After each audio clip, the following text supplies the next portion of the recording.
LGM-30 Your climb out instructions, left turn, climb on course, cleared for takeoff. Roger, kick 1-1. Approach clear.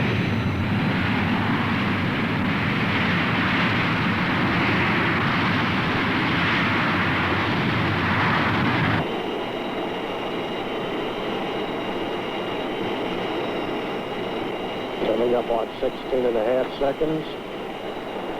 Now, continuing.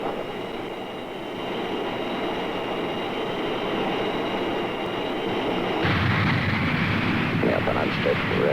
Ready, now. 3-ship hard here. Coming up. 6-up, standing by front. Tower control supervision. Job told, Ray. Have a work order to radio. Aircraft 116 on Baker 1. UHF and out. Roger, work order radio, 116. That's a good message. Launch checklist. I agree. Launch checklist, page 3-25, step 1, retarget missiles. Not required. Note the note. Noted. Launch enable switches. Okay, and we'll arm them all. You agree? I agree, sir. Arm left 2. Arm. 3. Arm. 4. Arm. Sunstar 03. You've got your fuel. Roger, ready for disconnect. Roger. We'll disconnect on my count of 3. 1, 2, 3.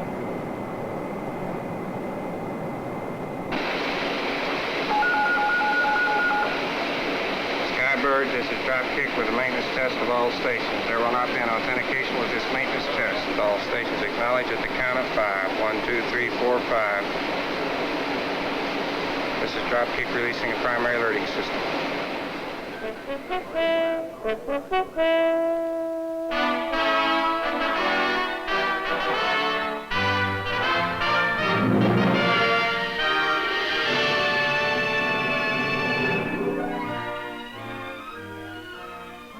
We are in the command post of the Strategic Air Command at Offutt Air Force Base 10 miles south of Omaha, Nebraska.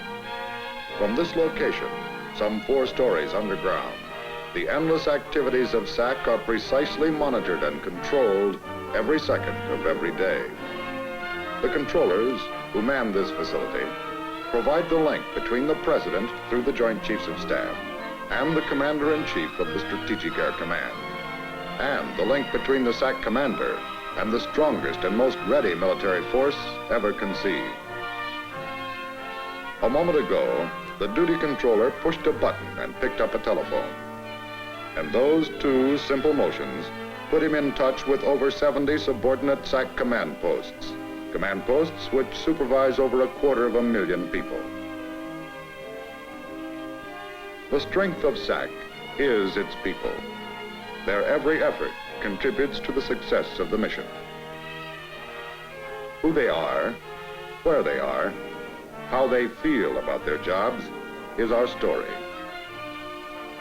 A story best told by the people who live it every day.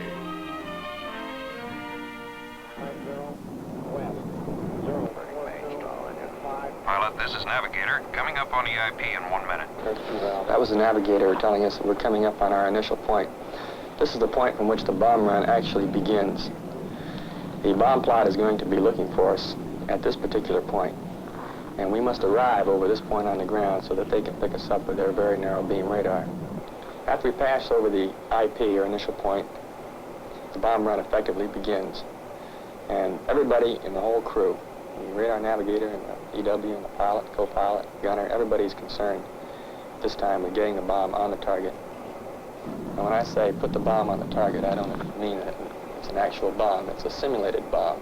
The Air Force, or SAC, stations these trains at about 3-month intervals at places around the country. Most of the places are isolated so that the targets would be difficult to find. And SAC sets up all their equipment to score the bombers as they come across this bomb plot. The bomb plot knows where we are, and when we release the weapon, plot us down on the ground with a big plotting board. For my crew and for most of the crews in our wing, while we fly approximately 3 sorties a month, that's 3 missions a month that we fly. And on these missions, I'd say we have maybe 5 or 6 bomb runs. And this is not only my crew or the crews in this wing, but the crews in all the wings and squadrons in SAC.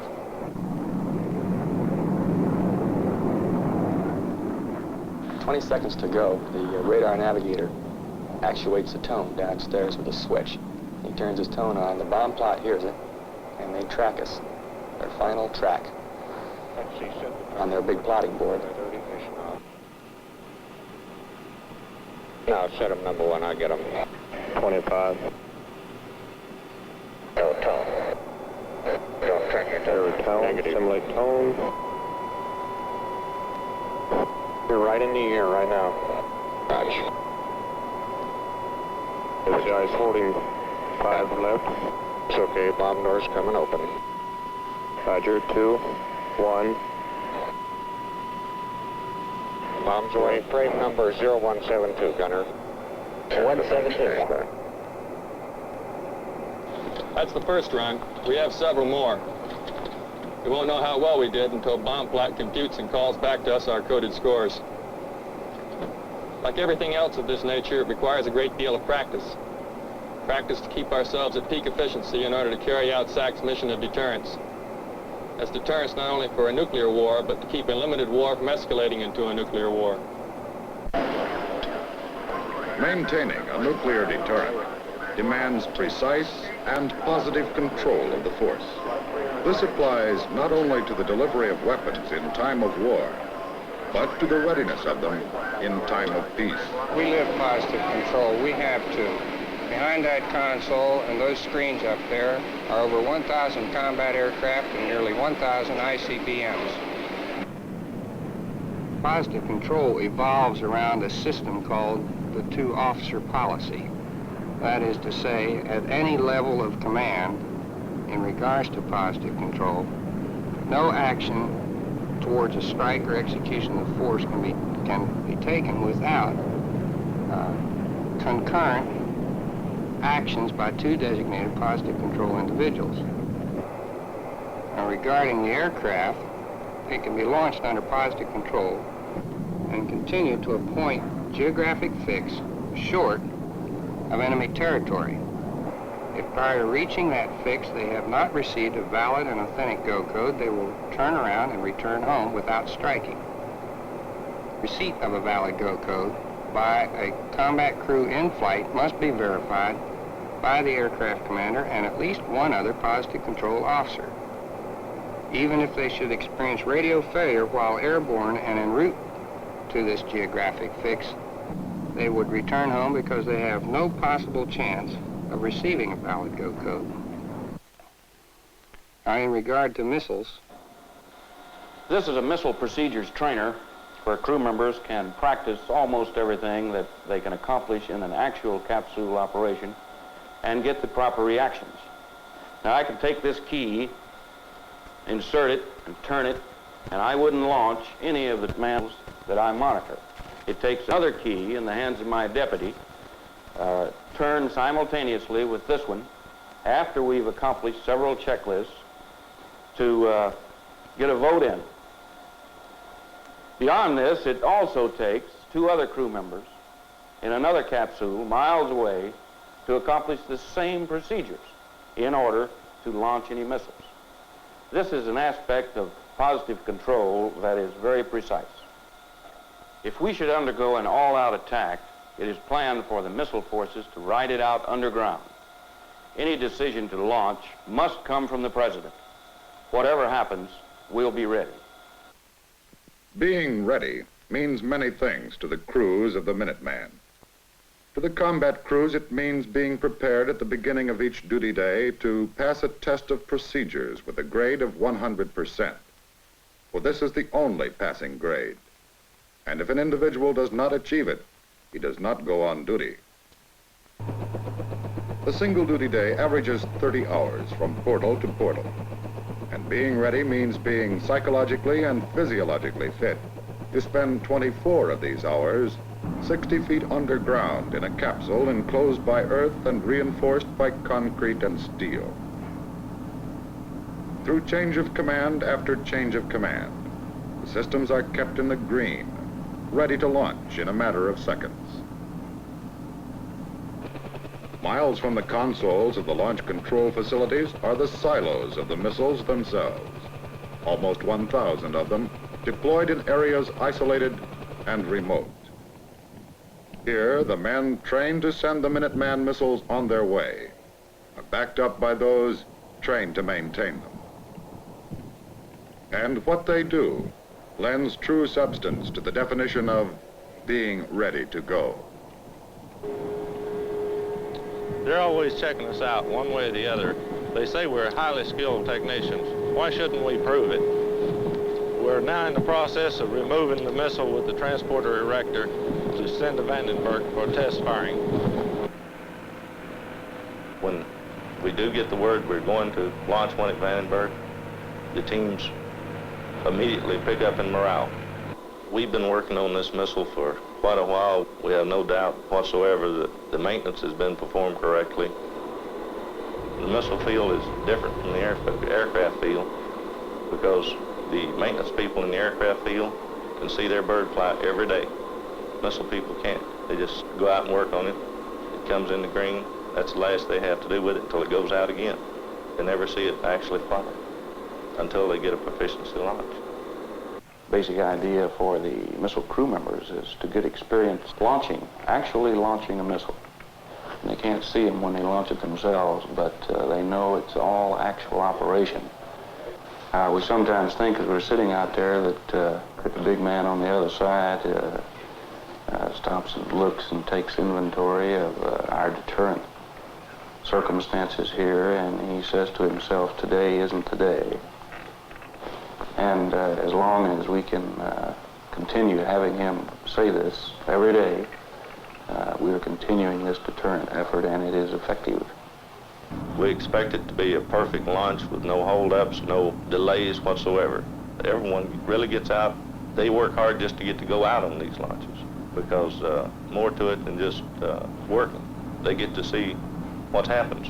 They get to see the final result of what we're all working for. This is for the peace of our nation. The order for the proficiency launch into the Air Force Western Test Range comes from the Commander-in-Chief of the Strategic Air Command through the senior controller on duty at the command post. And it comes without warning. Noted. Launch naval switches. Okay, we'll arm them all. You agree? I agree, sir. Arm left 4. Launch naval switches armed. War plan select switch. Required position. Launch key. Inserted.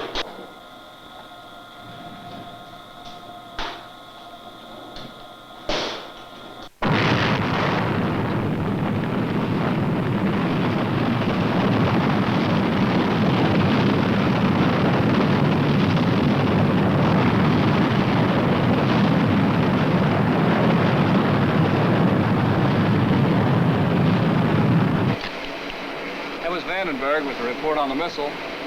Looks good. We'll have a detailed report for evaluation a little later on. Very good, sir. From tests like this, SAC can judge the competence of its people. Ability is something you can't take for granted, even when things are working smoothly. Now, here in the SAC command post, we get into just about everything that goes on. From my position as senior controller, I can see a mounting respect for the command and control system that enables SAC to carry out its daily commitments with swiftness and accuracy. In the event that the SAC underground command post and alternate command posts were destroyed in an all-out conflict, an airborne command post would assume direction of the command's bomber missile force and execution of the command's emergency war orders under authority of the President. We have this airborne command post operating day and night 365 days a year, along with every other general officer in SAC, and on a roster basis, I am serving as the Emergency Airborne Actions Officer. We have a very highly qualified and competent staff aboard here, consisting of operations, materiel, intelligence, and communications people. In fact, it's very much like being downstairs in the underground. Once we're airborne, we establish and maintain contact with the SAC underground, down in the headquarters, alternate SAC command posts, the Air Force command post in Washington, and the Joint War Room in Washington.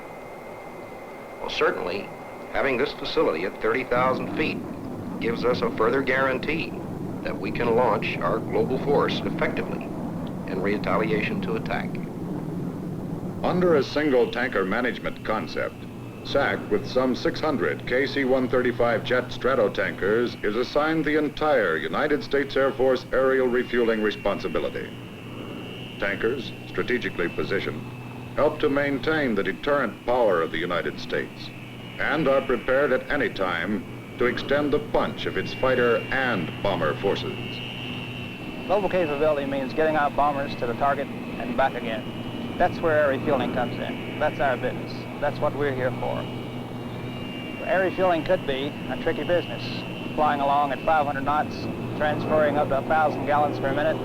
As you can tell, this could be a bit tricky, but I feel like with our professional crews, our bomber pilots, our tanker crews, boomers, I feel like that we've taken the trick out of air refueling. When we're refueling, when you're flying up there, and of course you know what you're refueling, this has all been coordinated on the ground. You know, you're either refueling a B-52, a B-58, or something like this. You know exactly what you're doing, the airspeed you're going to be flying at. And you know this man, when he's pulling back of you, has more than likely been doing this quite a while. Now, my first thoughts, when I look back there and start picking him out, you can start seeing him quite a way back, from 6 to 8 miles. And you observe him closely coming in, and a few thoughts that run through your mind like this is, well, I wonder if the co-pilot's going to be refueling today. I wonder if the pilot's going to be watching him real carefully. But you know that they are. You know this man that, as he comes in there, has been at the game more than likely. If he's a B-52 pilot, he's been at the game a long time. And you can watch him. You can tell as he's coming in just exactly what type receiver pilot he's going to be. If he comes in real slow, cautiously, moving in very slowly, taking his time, you know that he's thinking about the refueling, he's coordinated, he's got it on his mind. And as you observe him moving in closely, of course you're all eyeballs and you're laying back there. And I know for sure that when he's moving in there, he's relying on my skill, and I'm also relying on his skill. We trust each other. We know that we're both capable, or we wouldn't be there. We refuel bombers, of course, in this business, but also on the same token, we do, I'd say right now at the present time, a greater, more business for fighters. And these people, when they go overseas, of course, you know, with our global capability that we have now, when they want to move a wing, and they want to move a bunch of people in a hurry, they can rely on the KC-135, the tankers, to carry them across. But as we're on our way across there, they realize that when we reach past the point of no return, that we're sort of a mother. We have the lifeblood for them. We're providing the navigation and the fuel on the way over. I've had fighter pilots pull up in back of me, and well, we're glad to see you. And didn't think you'd ever get here. They know that pipe, that big iron pipe coming down there, they know that means getting there, or not getting there. And when you get past the point of no return, either going or coming, it's pretty nice to see that old mother hen sitting out there. In regards to the conflict in Southeast Asia that we're engaged in at the present time, of course, you know, we're busy with the B-52 and the TAG fighters at the same time. We feel like we have probably just a vital job, the series is, because we see the B-52 pulling in back of us loaded with bombs and armament, and we know the vitality of his mission, the very vital function he's performing, and what it means to the people on the ground over there. And the same holds true to the fighters. We catch them going, coming also. And we know that we've been right there also, providing a job as vital, not as dangerous perhaps, I realize, but a job as vital as theirs, because they have to have the gas to get there back. And we realize that when we were finished with these people and they're on their way to the target, that the man on the ground there, this is more than a welcome sight to him. We know the support that the B-52 and the fighters are providing there.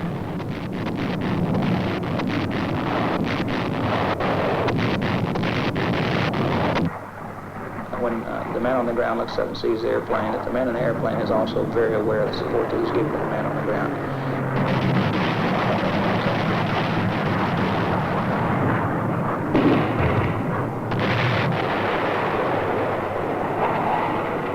And this just isn't a one-way effort here. This is everybody combined with hands clasped together to get this job done.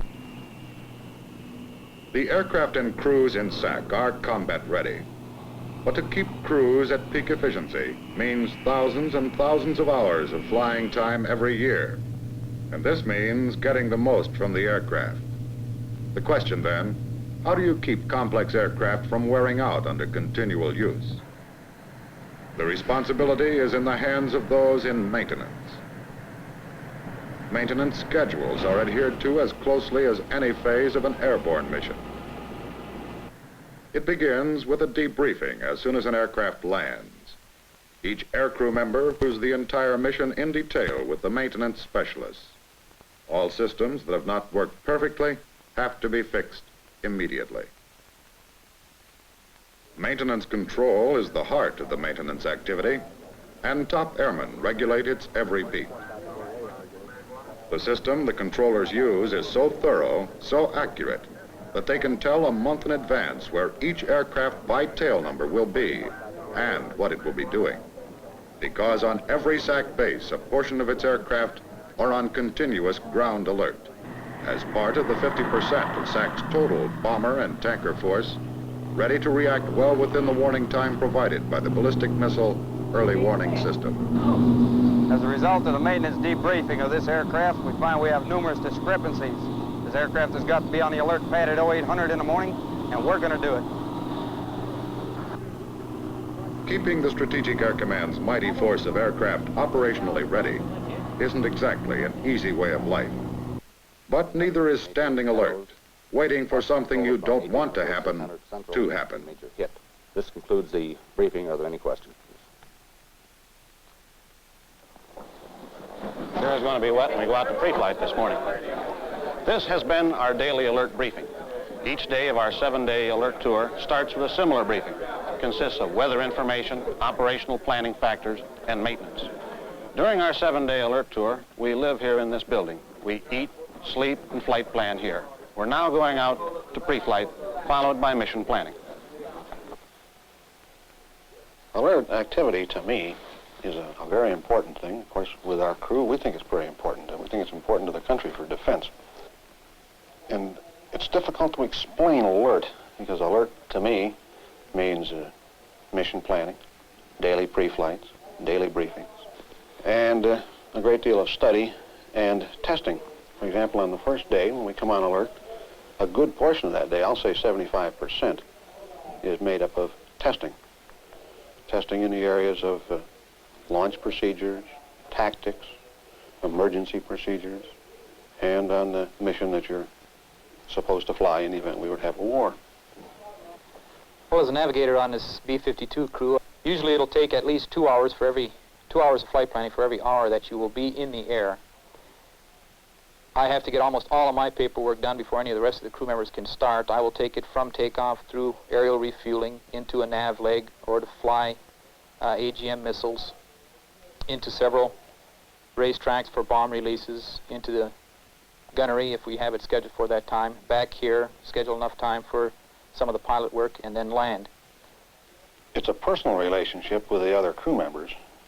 It's something that I don't think most people appreciate, in that you have to not only work with this man on an 8-to-5 basis, such as a civilian would do, but you also have to live with him. You have to live in the same room with him, you have to eat at the same table, and you're never out of sight of that man. And so after a week, it's amazing to me that you don't get on each other's nerves. I'm alert. We all stay together as a crew, but we do have certain freedoms outside the building. The wife has to be able to accept your job. She has to be able to accept that you're going to be gone for 7 days at a time. She can come down to see you. If she remains out at the gate, you can go out and see her in a car. It's just like back in high school days, sitting in a car again. If you were to go to the BX, which our crew doesn't very often, I like to stay pretty close to the airplane. I don't like to get too far away. That involves a traffic problem. If you go to the BX, if, for example, the co-pilot wants to go to the BX to get some toothpaste or something, we all go along with him. We don't all necessarily buy toothpaste, however. We stand there while he does. Well, if the horn blows, this creates a rush to the airplane. And because of security policy, we have to go in a group. The time requirements are such that you can't have one straggler. You have to get there within a very short period of time. And the horn, to me, just scares me to death every time it blows. In fact, when they have the daily test, I jump. Even if I'm looking at my watch and knowing it's going to blow in the next 5 seconds, I jump. And in fact, at home, if I hear something that sounds like a horn, I usually jump. And I turn pale, I'm sure. And I run to the thing like crazy.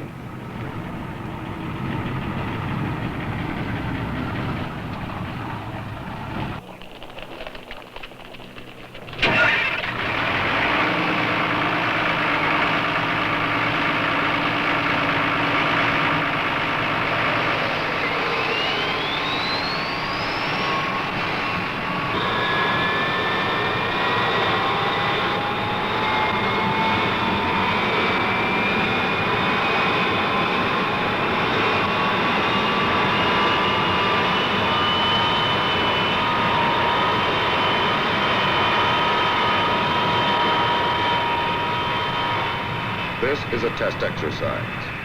The order comes as a complete surprise. Whatever the situation is, these men respond with all the concentration, seriousness, and confidence the occasion demands. Despite the fact that the men of SAC are specialists who work in an extraordinary environment and are trained to an extraordinary degree, they are not supermen. They are just as fallible as any judge, surgeon, or man in government anywhere. In a word, they're human, but with more than their share of dedication and responsibility. Beyond this, what more could one ask?